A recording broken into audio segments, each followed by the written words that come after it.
Assalamualaikum warahmatullahi wabarakatuh. Innal hamdalillah nahmaduhu wa nasta'inuhu wa nastaghfiruh wa natubu ilaih wa na'udzu billahi min shururi anfusina wa min sayyiati a'malina. May yahdihillahu fala mudilla lahu wa may yudlil fala hadiya lahu. أشهد أن لا إله إلا الله وحده لا شريك له وأشهد أن محمدا عبده ورسوله اللهم صل وسلم وبارك على نبينا محمد وعلى آله وصحبه أجمعين وبعد. Jamaah yang dimuliakan Allah Subhanahu wa taala, alhamdulillah kita memuji dan bersyukur kepada Allah Subhanahu wa taala atas melimpah nikmat dan karunia yang telah Allah limpahkan kepada kita. Salawat dan salam semoga tetap tercurahkan kepada junjungan Nabi kita Muhammad sallallahu alaihi wasallam, kepada keluarga beliau, para sahabat beliau, dan umat yang senantiasa istiqamah di dalam menempuh jejak beliau ila yaumil qiyamah. Jamaah rahimakumullah, kita lanjutkan kajian kitab Kashfus Syubuhat, yang mana pada pekan yang lalu kita telah memasuki halaman yang ke-50. Perkataan al-muallif al-Imam Muhammad Ibn Abdul Wahhab At-Tamimi ketika belum mengatakan wal ami minal muwahhidin yaghlibu alfan min ulama'i haula'il musyrikin. Orang awam dari orang-orang yang mentauhidkan Allah, orang yang awam sekalipun, sedangkan dia ada orang yang mentauhidkan Allah, betul-betul berserah diri hanya kepada Allah, bertawakal hanya kepada Allah, maka yaghlibu alfan min ulama haula'il musyrikin, akan mengalahkan 1000 ulama orang musyrik sekalipun. Karena mereka orang-orang musyrik, mereka hanya mentauhidkan Allah berkenaan dengan tauhid rububiyah. Mereka hanya mengenal bahwasanya Allah adalah menciptakan, menghidupkan, mematikan, mengatur segala urusan. Tidak lebih daripada itu.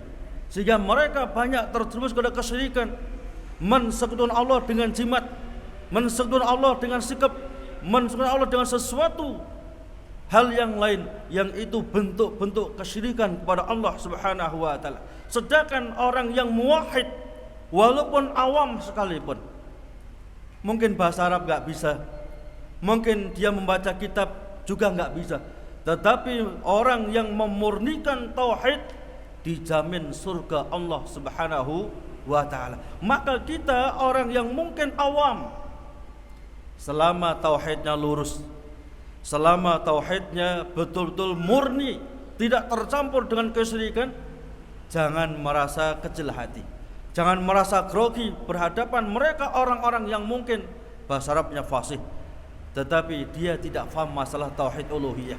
Sehingga walaupun mungkin bahasa Arabnya fasih, walaupun mungkin baca kitabnya bagus, tetapi dia tidak memahami tauhid uluhiyah, sehingga mereka banyak terjerumus kepada kesyirikan, bahkan syirkul akbar, mensekutukan Allah dengan jimat, mensekutukan Allah dengan sifat atau yang lainnya. Maka tentunya orang yang awam sekalipun selama mentauhidkan Allah itu jauh lebih baik dibandingkan orang alim tetapi tidak paham masalah tauhid. Ya. Karena orang yang awam yang mentauhidkan Allah, mereka faham betul tauhid rububiyah, Allah yang menciptakan, Allah yang menghidupkan, Allah yang mengatur segala urusan. Maka zat yang demikian yang berhak untuk disembah. Hak, yakni zat yang demikian yang berhak untuk ditawakali. Zat yang demikianlah yang berhak untuk kita berserah diri kepadanya, bukan kepada jimat, bukan kepada sikap. Ya. Bahkan setelah kita memahami tauhid rububiyah, uluhiyah, bahkan kita pun juga memahami tauhid asma wa sifat, walaupun mungkin awam. Maka wa jundullahum al-ghalibun bil hujjah wal lisan kama anhum humul ghalibun bis sayf was sinan. Maka jundullah, pasukan Allah, golongan Allah, merekalah orang yang akan menang dengan hujjah dan lisan, sebagaimana mereka yang akan menang dengan pedang ataupun senjata. Asarul muallif rahimahullah ta'ala ila anna jundallahum ibaduhu al-mu'minun alladzina yansuruna Allah wa rasulahu. Al-muallif al-imam Muhammad ibn Abdul Wahab at-Tamimi memberikan isyarat bahwasanya jundullah, golongan Allah, merekalah hamba-hamba Allah yang beriman, yang menolong Allah dan Rasulnya Muhammad sallallahu alaihi wasallam, yang betul-betul mentauhidkan Allah dan betul-betul itsba kepada sunnah nabinya Muhammad sallallahu alaihi wasallam. Yujahiduna nas bi amrayni, mereka akan berjihad, ya, berjihad memerangi manusia dengan dua hal. Yang pertama al-hujjah wal bayan, ya, menjelaskan kepada manusia tentang hujjah-hujjah dan penjelasan-penjelasan. Wa hadza binisbah ilal munafiqin alladzina la yudhiruna adawatan lil muslimin. Ya, dan ini berjihad dengan hujjah wal bayan ini kepada mereka orang-orang munafik. Mereka tidak menampakkan permusuhan dengan kaum muslimin, tetapi hati mereka mengingkari tentang syariat Islam ini. Maka mereka diberikan hujjah, diberikan penjelasan sedetil-detilnya tentang agama Islam ini, supaya mereka bertaubat dan kembali ke jalan Allah Subhanahu wa ta'ala. Yang kedua, man yujahid bis sayf wa hum al mudhiruna lil adawah wa hum al kufarul halis al mu'linuna bi kufrihim. Ya, ketika memang dituntut, maka berjihad dengan sayf, dengan pedang. Dengan siapa? Orang-orang kafir yang betul-betul menampakkan permusuhan dengan kaum muslimin. Allah Subhanahu wa ta'ala telah berfirman, ya ayyuhan nabi jahidil kufar wal munafiqin waghlud alaihim wa ma'wahum jahannam wa bi'sal masir. Wahai nabi, perangi mereka orang kafir dan orang munafik, dan keraslah kepada mereka, karena tempat mereka jahannam, wa bi'sal masir, dan itu sejelek-jeleknya tempat kembali. Jadi sebagai seorang muslim, maka kita diperintahkan oleh Allah ada berjihad. Dan jihad itu bukan harus berperang dengan senjata. Ada kalanya al-jihad bil ilmi wal bayan, berjihad dengan menjelaskan ilmu dan menjelaskan ilmu, berjihad dengan ilmu dan menjelaskan syariat Islam ini. Dan untuk saat ini, maka jihad kita ada jihad bil ilmi wal bayan, menjelaskan tentang ilmu Islam ini, menjelaskan tentang ilmu Islam ini, bagaimana kita mentauhidkan Allah. Dikala banyak saudara kita mereka tidak faham tentang masalah tauhid, dikala banyak saudara kita yang mereka mungkin salah faham masalah tauhid, memahami tauhid hanya berkaitan tauhid rububiyah, maka berjihad bil ilmi wal bayan. Dan ini jihad yang paling utama untuk saat ini, ya. Maka kewajiban kita sebelum berjihad bil ilmi wal bayan tentunya harus thalabul ilmi. Tidak boleh kita yakni berdakwah atas kebodohan, berdakwah hanya sekedar semangat, tetapi berdakwah harus atas landasan ilmi wal basirah, atas landasan ilmu. Allah Subhanahu wa ta'ala berfirman di dalam surat Yusuf ayat 108, Allah firmankan, "Qul hadhi sabili ad'u ila Allah ala basiratin ana wa man ittaba'ani." Katakan wahai Muhammad, inilah jalanku. Aku menyeru ke jalan Allah atas landasan ilmu.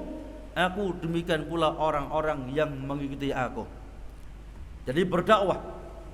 Bahkan dakwah ini tidak menutup kemungkinan bukan hanya kepada mereka orang saudara kita kaum muslimin, justru berdakwah kepada mereka orang-orang non muslim. Dan dakwah ini ya, berdakwah ini pun bahkan ketika sebelum terjadi peperangan. Nabi kita Muhammad SAW berpesan kepada sahabat Ali bin Thalib ketika beliau menjadi panglima perang. Nabi sabdakan, "Unfut ala rislik hatta tanzila bisahatihim." Wahai Ali bin Abi Thalib, unfut ala rislik, pelan-pelan sampai kamu sampai kepada yakni daerah mereka orang-orang kafir. Thummat ilal Islam. Kemudian seru mereka untuk masuk Islam. Ini dalam perang, ya. Dalam perang tidak boleh langsung menyerang. Nabi ajarkan supaya pelan-pelan sampai dekat dengan mereka, kemudian seru dulu untuk mereka masuk Islam. Fahbirhum bima yajibu alaihim min haqqillahi ta'ala fih. Habarkan kepada mereka tentang hak Allah atas mereka, supaya mereka beriman kepada Allah, supaya mereka mentauhidkan Allah. Maka Nabi sadaqan, fa wallahi li ayahdiyallahu bika rajulan wahidan khairun laka min humurin na'am. Maka demi Allah, wa Ali bin Abi Thalib, andai saja Allah berikan petunjuk satu orang dengan perantaraan dakwahmu, itu jauh lebih baik dibandingkan onta yang berwarna merah. Harta yang paling mewah di zaman Nabi adalah onta yang berwarna mewah, ya, yang berwarna merah. Maka andai saja Allah berikan petunjuk satu orang saja dengan sebab dakwahmu ini, itu jauh lebih baik dibandingkan onta yang berwarna merah. Berdakwah sebelum berperang, kita pun masih diajarkan oleh Nabi untuk berdakwah, apalagi dalam keadaan yang nyaman semacam ini. Kita berdakwah dan berdakwah.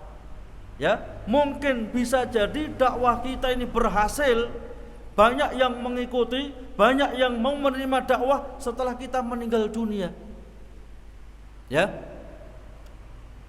Mungkin ketika orangnya masih hidup, dakwahnya hanya 1-2 orang yang ikut.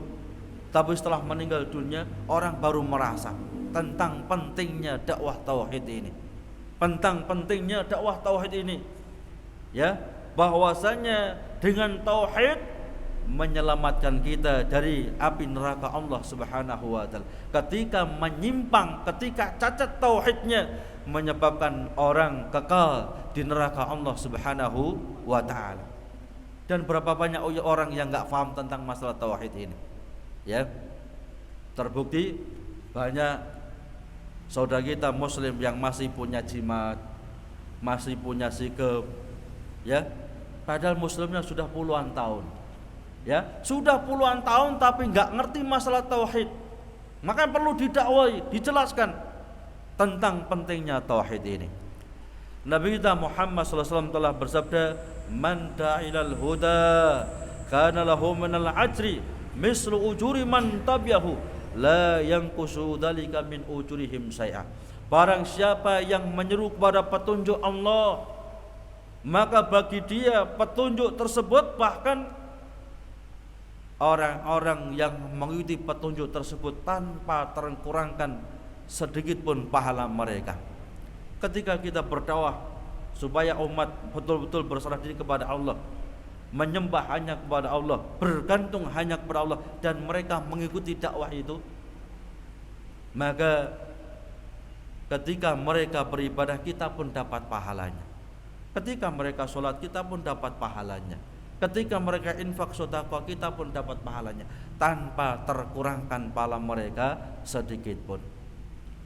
Cuman jamaah rahimakumullah, sebelum berdakwah tentunya harus dibekali dengan ilmu. Tidak boleh hanya sekedar semangat. Ya. Kalau hanya mengajak, silakan monggo ngaji, itu penting, boleh itu, ya harus itu. Tapi kalau menyampaikan ilmu yang itu bukan haknya, bukan faknya, bukan ahlinya, justru akan menyesatkan. Umat ini semakin sesat. Mengapa? Karena yang menyampaikan ilmu orang yang bukan ahli dalam masalah ilmu.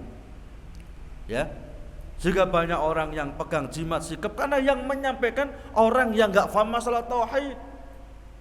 Ya, bukan ahli masalah din.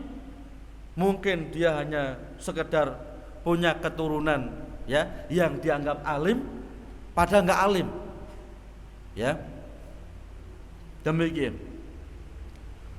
Nabi kita Muhammad SAW sabdakan di dalam hadis yang sahih, innal anbiya lam yurisu dinaran wala dirhaman wa inna ma warasul ilma faman akhadahu akhadha bihadin wafir. Ya, sesungguhnya para nabi itu tidak mewariskan dinar dan dirham, hanya saja mereka mewariskan ilmu din ini. Maka barang siapa yang mengambil bagian ilmu ini, berarti dia telah mengambil bagian warisan Nabi yang paling banyak. Ya, semakin banyak ilmunya, semakin banyak ya pemahamannya tentang din, maka semakin banyak bagian yang diambil dari para nabi dan para rasul. Makanya orang yang berilmu, ini Allah firmankan, yarfa'illahu alladhina amanu minkum walladzina utul ilma darajat. Bahkan orang yang berilmu, orang yang Allah yakni kehendaki kebaikan, Allah akan fakihkan dia masalah ilmu, masalah din ini. Nabi kita Muhammad SAW katakan, man yuridillahu bi khairan yufaqihu fiddin. Barang siapa yang Allah kehendaki kebaikan atas orang tersebut, maka Allah akan fakihkan dia masalah agama. Jamaah rahimakumullah. Jadi berjihad bil ilmi wal bayan, dengan ilmu dan menjelaskan ilmu. Tetapi ketika dituntut untuk berjihad bin nafsi, ya, maka orang yang muwahhid, mereka orang yang paling terdepan untuk membela agama Allah Subhanahu wa taala, walaupun dengan jiwa raganya. Nabi kita Muhammad sallallahu alaihi wasallam, jahidul musyrikin bi amwalikum wa anfusikum wa alsinatikum. Nabi sadaqan, ya, berjihadlah, perangi mereka orang musyrik dengan harta-harta kalian, jiwa raga kalian, bahkan dengan lesan-lesan kalian. Kemudian perkataan al-muallif al-Imam Muhammad Ibn Abdul Wahhab At-Tamimi, wa innamal khawfu 'alal muwahhid alladhi yasluku at-tariqa wa laysa mausilahun. Dan hanya saja yang ditakutkan atas orang yang mentauhidkan Allah ketika dia menempuh suatu jalan tetapi dia tidak memegang pedang. Apa artinya? Yang paling ditakutkan atas mereka orang muwahhid ketika mereka ini menempuh di dalam dakwah, bertemu dengan orang-orang ahli batil, ya, kemudian mereka orang ahli batil mematahkan hujahnya, menyebabkan justru orang muwahhid ini justru malah mengikuti mereka.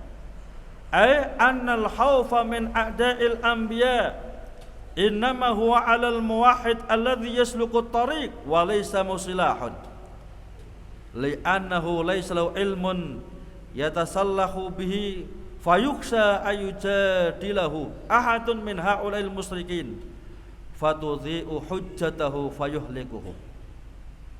Yang dikhawatirkan atas orang yang mentauhidkan Allah yang awam ini adalah ketika mereka bertemu dengan orang-orang ahli batil, orang-orang yang mungkin, ya,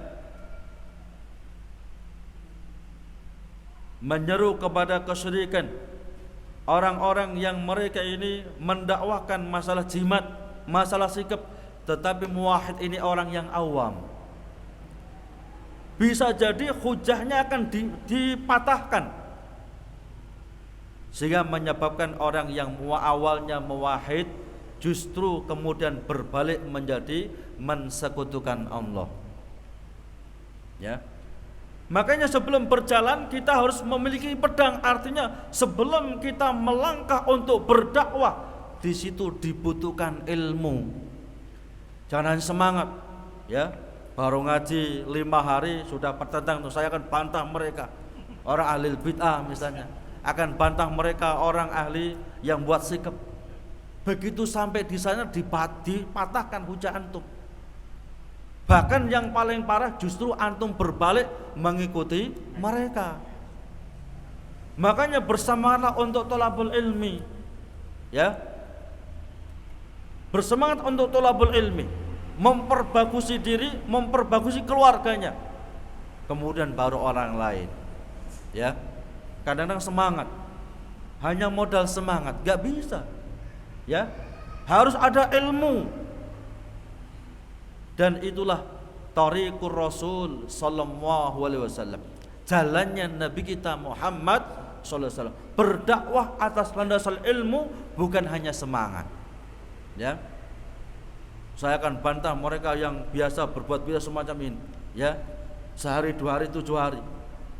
Antum datang enggak punya pedang, enggak punya ilmu, besok malah justru menjadi orang yang paling getol untuk sehari, 2 hari, 7 hari, 40 hari. Yang awalnya antipati sudah. Mengapa? Karena modal semangat mau berdakwah tapi enggak punya ilmu. Ya, dalilnya dihafalkan dulu. Ya, difahami dulu, baru berdakwah di jalan Allah Subhanahu wa taala. Dan yang paling ditakutkan atas orang muwahhid yang awam ada ketika mereka menempuh suatu jalan tapi mereka enggak punya senjata, enggak punya ilmu, sehingga hujahnya akan dipatahkan oleh orang-orang ahli musyrik, dan bahkan yang paling bahaya justru akan mengikuti jalan mereka. Wa qad manallahu ta'ala 'alaina bi kitabi alladzi jalahu tibyanan likulli syai'in wa hudaw wa rahmah wa busra lil muslimin. Ya. Dan Allah Subhanahu wa taala telah memberikan nikmat yang sangat besar kepada kita dengan Allah turunkan Al-Qur'an. Yang mana Allah firmankan Al-Qur'an itu tibyanan likulli syai'in wa hudaw wa rahmah wa busra lil muslimin. Ya. Al-Qur'an itu tibyanan likulli syai'in, sebagai obat atas segala sesuatu. Ya. Obat kebodohan dengan Al-Qur'an. Obat kerancuan, keraguan-raguan dengan Al-Qur'an. Ya. Dan obat daripada kemunafikan adalah dengan membaca Al-Qur'an, memahami Al-Qur'an. Yang mana di samping Al-Qur'an tibyanan likulli syai'in wa hudaw wa rahmah. Ya, sebagai petunjuk dan rahmat dan kabar gembira bagi orang-orang yang beriman. Manallahu alaina bi kitabil aziz alladzi la ya'tihil batil min baini yadayhi wala min khalfi tanzilum min hakimin hamid. Allah Subhanahu wa taala berikan nikmat yang luar biasa kepada kita, ya, orang-orang yang beriman, dengan Al-Qur'anul Karim, yang mana Al-Qur'an itu la ya'til batil, tidak ada sedikitpun kebatilan dalam Al-Qur'an, ya. Karena Al-Qur'an tanzilun min hakimin hamid. Karena Al-Qur'an itu diturunkan dari sisi Allah Al-Hakim Al-Hamid.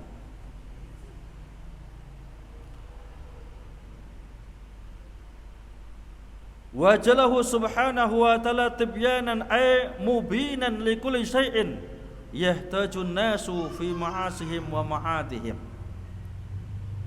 Allah Subhanahu wa ta'ala jadikan Al-Quran sebagai tibyanan ay mubinan likulli syai'in, penjelas atas segala sesuatu yang dibutuhkan oleh manusia, baik untuk kehidupan dunia mereka, bahkan kehidupan akhirat mereka.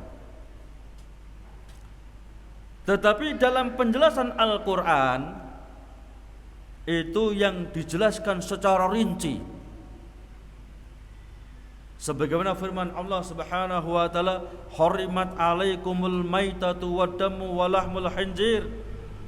Allah haramkan atas kalian bangkai, darah dan juga daging babi. Kan jelas itu, nggak perlu penafsiran, ya kan?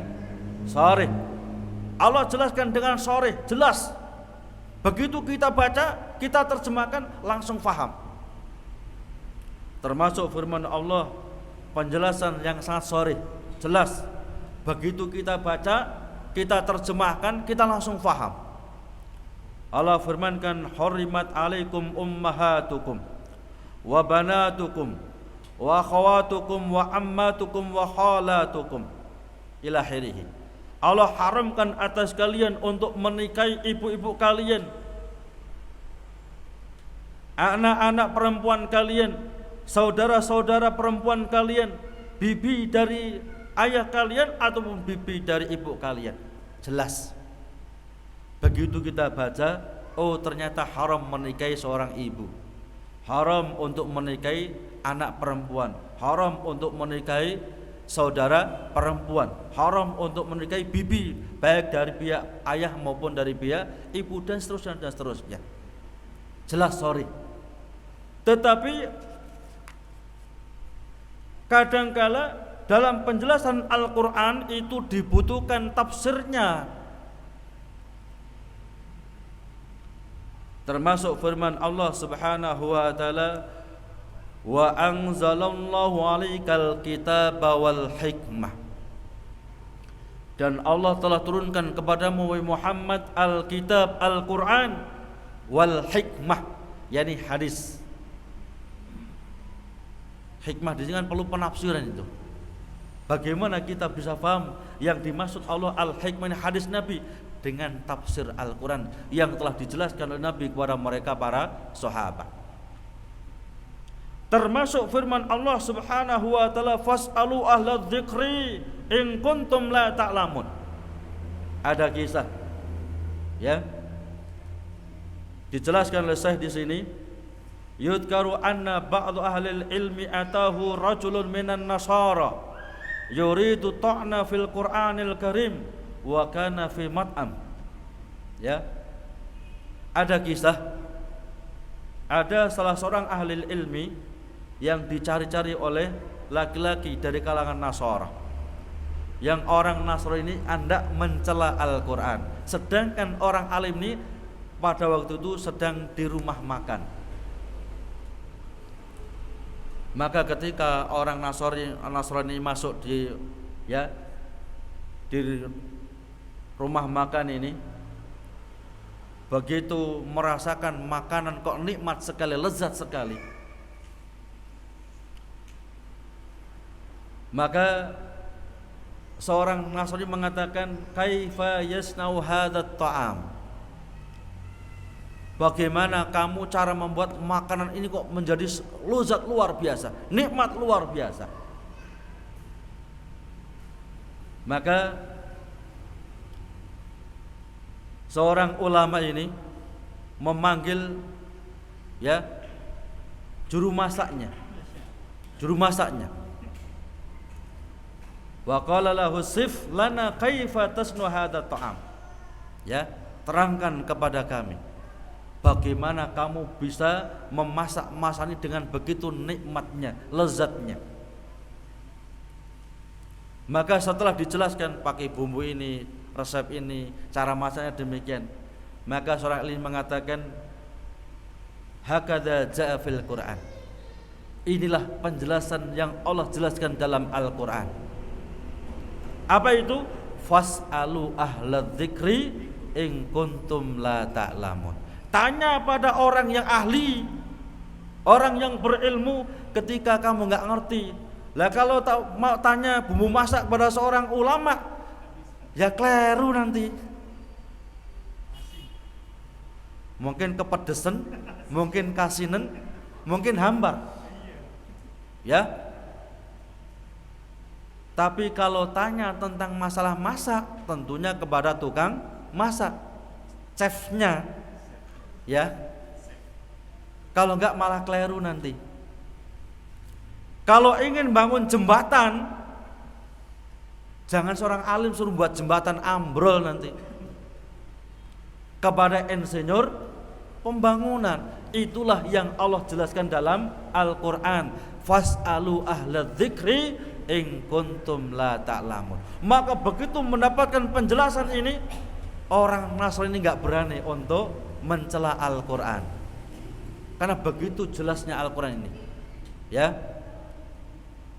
Cuman kadang-kadang sangat soreh, kadang-kadang perlu penafsiran termasuk dalam hal ini. Ya. Demikian. Jadi kalau mungkin bagaimana ya cara untuk bercocok tanam yang benar, yang baik, bukan tanya pada seorang ustadz, tanya seorang insinyur pertanian, jangkep nanti ilmunya. Tapi kalau masalah agama, tanya kepada seorang dokter, nanti diproses seperti dokter nanti. Ya, tanya kepada insinyur pembangunan, diotak-atik seperti bangun jembatan. Kalau masalah agama, tentunya kepada orang yang ahli dalam masalah agama. Kecuali seorang dokter dia mendalami masalah agama, baik itu. Atau seorang petani, insinyur pertanian pun juga mendalami masalah agama, maka benar. Berarti dia menguasai berbagai macam disiplin ilmi. Sebagaimana ulama-ulama kita dahulu, termasuk Imam Ibnul Qayyim. Beliau seorang ulama ahli hadis, ulama ahli tafsir, ulama ahli fikih, bahkan juga ulama dalam masalah kesehatan.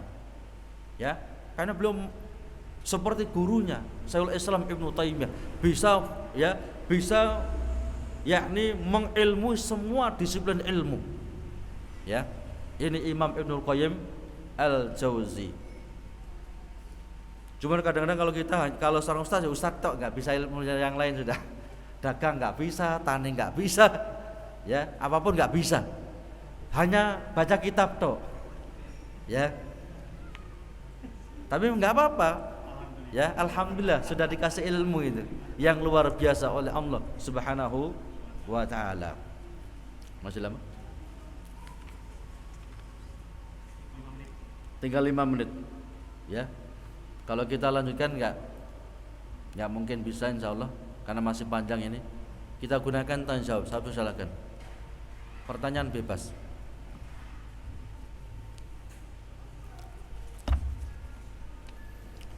Apa betul yang dijelaskan oleh orang sufi bahwa ada tingkatan syariat, tarekat, hakikat dan ma'rifat?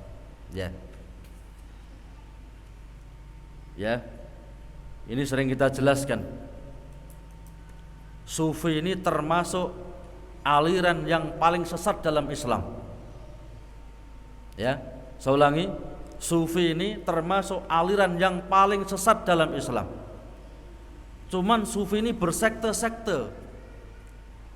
Ya.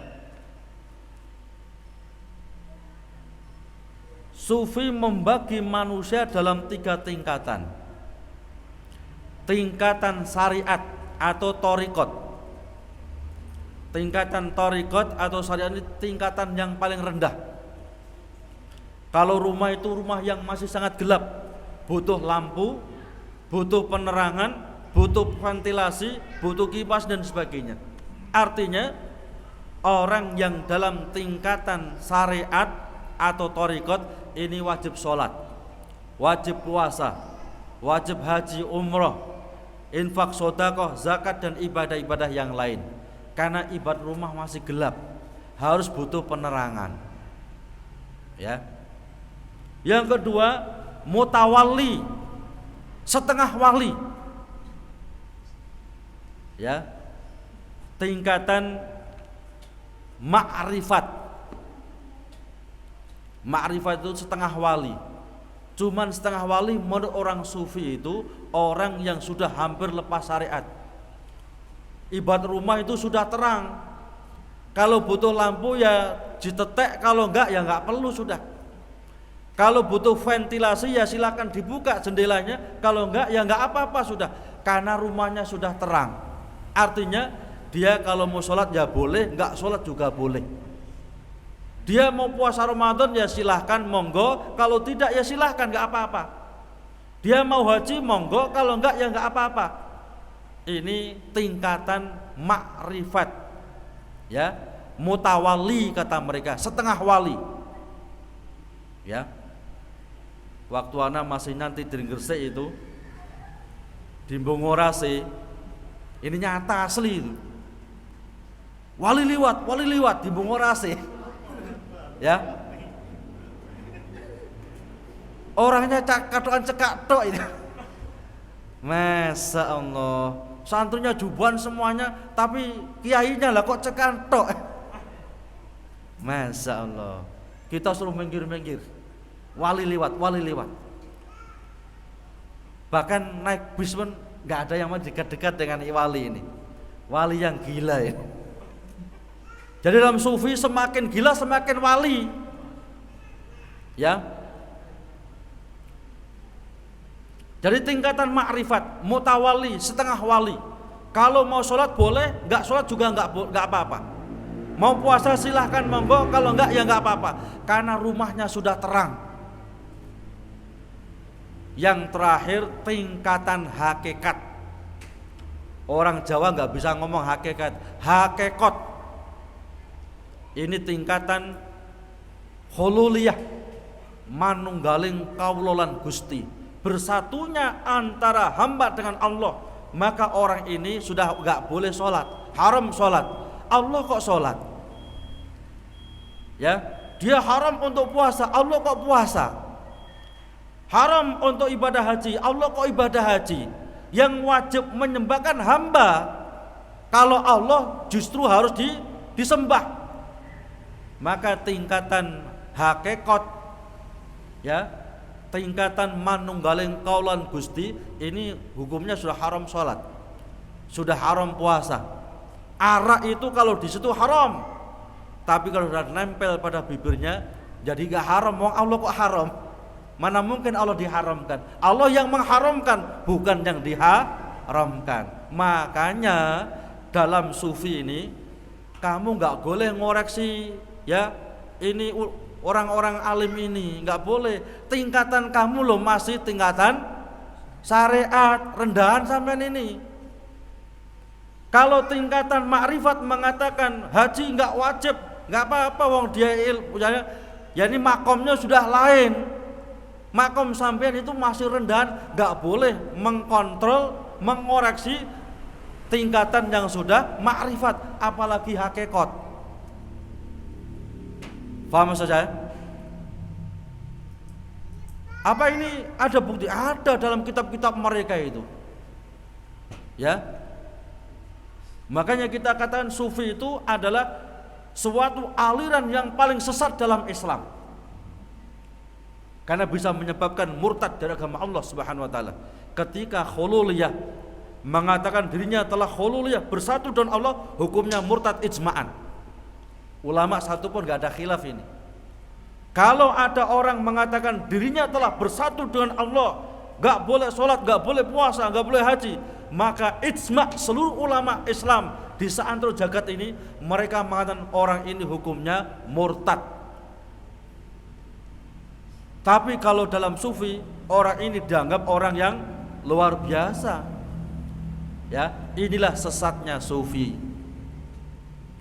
Adapun kalau kita mengacu pada hadis Nabi, Anda lihat dalam kitab Arba'in Nawawi itu, hadis nomor 2 itu, tentang siapa orang Islam, siapa orang mukmin, ya, muslim, mukmin, kemudian muhsin. Ya. Setiap mukmin pasti muslim, dan belum tentu orang muslim itu mukmin. Allah Subhanahu wa taala berfirman dalam surat Al-Hujurat, ya, wa qalatil a'rabu amanna qul lam tu'minu walakin qulu aslamna. Orang-orang Arab Badui mengatakan kami beriman, kami beriman. Katakan Muhammad, kalian belum beriman, tetapi kalian baru Muslim, Islam. Ya. Karena orang Islam, orang Muslim, dia mungkin ya Muslim tapi juga nyolongan, Muslim tapi juga korupsi, Muslim cuma juga mabuk-mabukan. Dia tetap Muslim tapi nggak bisa mukmin. Tapi kalau orang mukmin melaksanakan perintah yang wajib atau yang sunnah, meninggalkan yang makruh apalagi yang haram, ini mukmin. Tapi kalau orang muhsin ditambah, di samping melaksanakan yang wajib ya, yang sunnah, meninggalkan yang haram ataupun yang makruh, bahkan meninggalkan yang mubah, yang di situ dikhawatirkan akan menggelincirkan dia, sekaligus senantiasa merasa diawasi oleh Allah Subhanahu wa ta'ala. Itulah muhsin. Andai saja setiap muslim itu mereka sampai derajat muhsin, polisi nggak kanggo itu. Ya, mau nyolong, diwasi Allah ini. Polisi nggak tahu tapi Allah tahu. Ini tingkatan muhsin. Ya, sehingga polisi nggak dipakai itu, nganggur mereka. Ya, ketika orang-orang muslim bisa mencapai tingkatan muhsin, ya, minimalnya mukmin lah, mereka tidak akan berani mencuri walaupun tidak ada satupun yang melihat. Mereka tidak akan mau korupsi walaupun ya dia bisa membolak-balikkan fakta. Dan mereka pun juga tidak akan menipu walaupun ada kesempatan untuk menipu. Inilah yang diajarkan Nabi kita Muhammad sallallahu alaihi wasallam. Yang lain? Ya monggo silakan. Amin. Korelasinya dengan hadis Nabi antum ma'ruf bi dunya. Iya. Bagaimana firman Allah fas'alu ahla dzikri in kuntum la ta'lamun. Bagaimana korelasinya dengan antum a'lamu bidunyakum, ya. Jadi dalam masalah dunia, masalah cocok tanam, hadis ini kan ada asbabul wurudnya, ya, sebab-sebab munculnya hadis ini. Ketika Nabi kita Muhammad SAW, dan penting akhi, ya, penting ikhwah, dalam memahami ayat penting sekali untuk mengetahui asbabun nuzulnya. Dan dalam memahami hadis penting pula memahami, mempelajari asbabul wurudnya. Ketika Nabi kita Muhammad SAW hijrah ke Madinah, di mana kebiasaan orang Makkah ini berdagang bukan bertani, ya, berbeda dengan orang Madinah. Kebiasaan orang Madinah itu berdagang, yakni mereka bertani bukan berdagang. Jadi kalau masalah dagang orang Mekah luar biasa, itu ahlinya itu. Tapi kalau masalah pertanian orang Madinah orang yang ahli, ya, dalam masalah pertanian. Ketika Nabi hijrah ke Madinah, di mana Nabi memiliki kebun di Madinah, dan beliau ini nggak mengkawinkan kurma, karena nggak punya ilmu masalah kurma itu butuh dikawinkan. Sebagaimana di Indonesia ini salak itu kalau nggak dikawinkan paling hanya 1, 2, 3 isinya sedikit, ya. Maka ketika waktu itu Nabi tidak mengkawinkan kurma, ya, jadi diambil manggar yang jantan, kemudian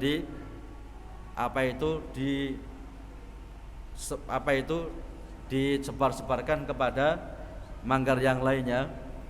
Ketika melihat para sahabat melihat Nabi tidak mengkawinkan pohon kurma ini, ketika kurma sudah yakni berbunga, maka mereka pun mengikuti Nabi. Orang-orang Madinah yang biasa mengawinkan kurma nggak mengkawinkan kurma, maka pada tahun itu gagal panen.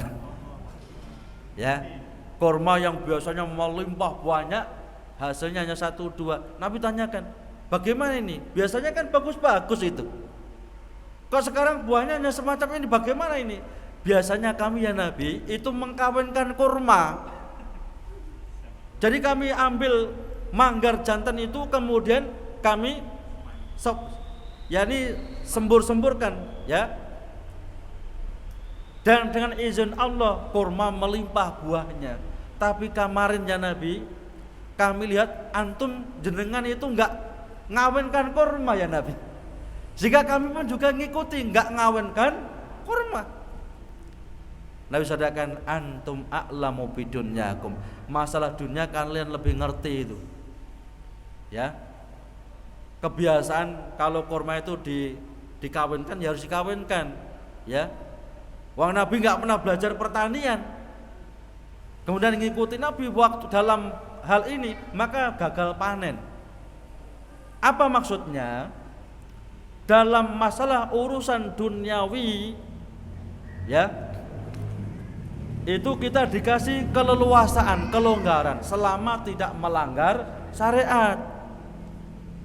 Mungkin, ya, mungkin kalau padi, ya, kalau padi di zaman anak masih kecil, ya, itu kalau 1 hektar dapat 6 ton sudah paling bagus itu.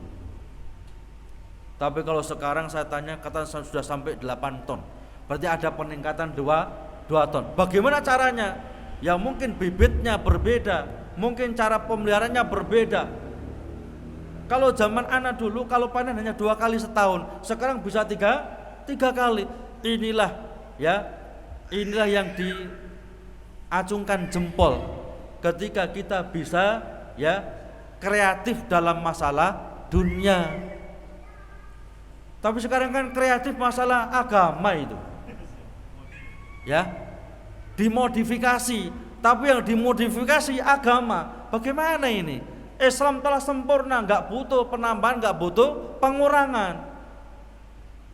Kalau mobil dulu mungkin, ya, 1 liter cukup hanya 10 kilo. Sekarang bisa 1 liter bisa 30 kilo. Ini modifikasi yang luar biasa itu. Penemuan yang luar biasa, diancungi jempol ini. Ya. Tapi kalau, ya, mau kreasi tapi kreasi masalah agama, saya kalau sholat seperti yang diajarkan hadis kurang mantep. Saya harus buat kreasi baru, sholat kusuk. Sholat seperti orang semedi dulu. Bayangkan macam-macam, kita ini bayangkan seperti, ya, biji-bijian di dalam kotak macam-macam, ya. Baru sholat, Allahu Akbar, ya. Ini kreasi dalam masalah agama dan itu pasti sesat, ya. Saya mau puasa, tapi kalau hanya puasa yang biasa, mulai sampai subuh sampai maghrib, kurang mantep saya. Saya harus puasa pati geni. Saya harus puasa ngebleng. Tahu puasa ngebleng? Ya, puasa terus, wisol terus. Atau saya puasa pendem. Kalau puasa-puasa Senin Kamis aduh enteng itu. Saya harus puasa pendem. Gali sumur dulu, setelah dalam masuk di dalamnya dikasih sirap, kemudian ditimbun dengan tanah. Ini puasa pendem. Ya. 3 hari 3 malam, 7 hari 7 malam, 21 hari 21 malam, dibuka sudah innalillahi wa inna ilaihi rajiun. Ya. Kreasi masalah agama ini madmum, tercela. Ya. Kalau mau kreasi masalah dunia, demikian. Bisa pahami?